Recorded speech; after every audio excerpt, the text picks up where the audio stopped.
नमस्कार जय जगन्नाथ आपण को मो चैनल को स्वागत करुच्ची। आज मो सहज प्रणाली केमती चिकेन तरकारी बनैबा देखिबा। तो मुझे दही हलदी लुण आ कि तेल पकईकि चिकेन मैरिनेट करनी अदा रसुण कि पियाज पुस्तक गोटा धनिया जीरा पकईकि ग्राइंडिंग करनी आ कि आलू काटिक कि पियाज कि टमाटो लुण हलदी गुंड आ कि लंका गुंड। तो चलते आम स्टार्ट करवा। तो मुझे कड़े बसई नहीं कड़े अलरेडी गरम हो सारा तेल पकेबा। आप चाहिए सोरिष तेल पकई पारे नॉनवेज रे सोरिष तेल पकेले भल किंतु मुझे रिफाइंड ऑयल यूज कर। तो तेल गरम हो सारा पर मुझे कि लंका गुंड पकेबी कहीं तरकारी भल कलर आने चीनी भी पकई पारती आपण आ लंका गुंड भी पकेले भल तरकारी कलर आसे।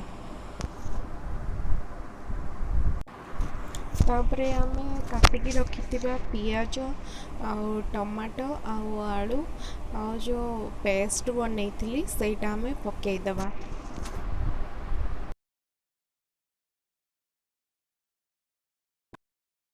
तापर मैरिनेट करके रखि चिकेन को पकईदबा।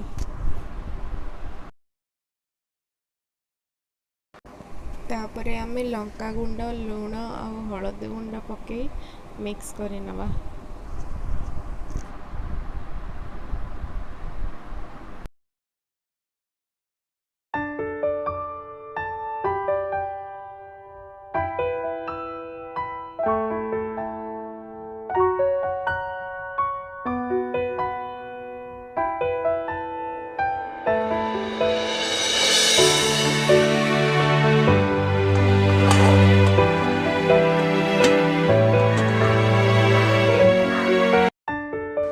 देखो आम चिकेन गोलेला बेले जमा भी पानी दे नथिले एबे चिकेन रे केते पानी हो गलानी आ मझिरे मझिरे ढांकुणी खोलिकी आम चेक करुथिबा नहले तळु लागी जाय रे।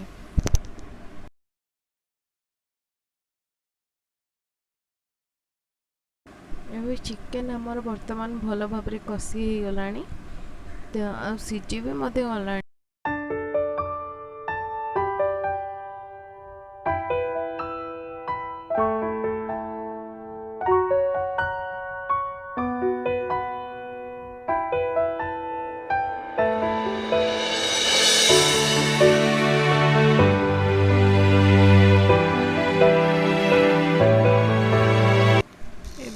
चिकेन रे पानी देदबा चिकेन तो सीझी गलानी तो एबे हमें पानी दे के घोड़े दबा।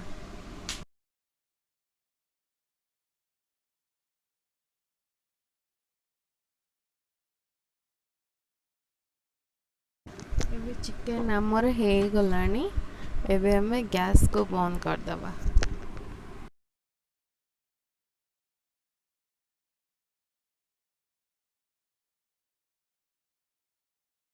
एबे देखो चिकेन आमर बनिके पूरा पूरी रेडी हो गला। तो जदि मो वीडियो आपण मानक भल लगुच तो सब्सक्राइब करने जमा भी भूलिए। Thank you.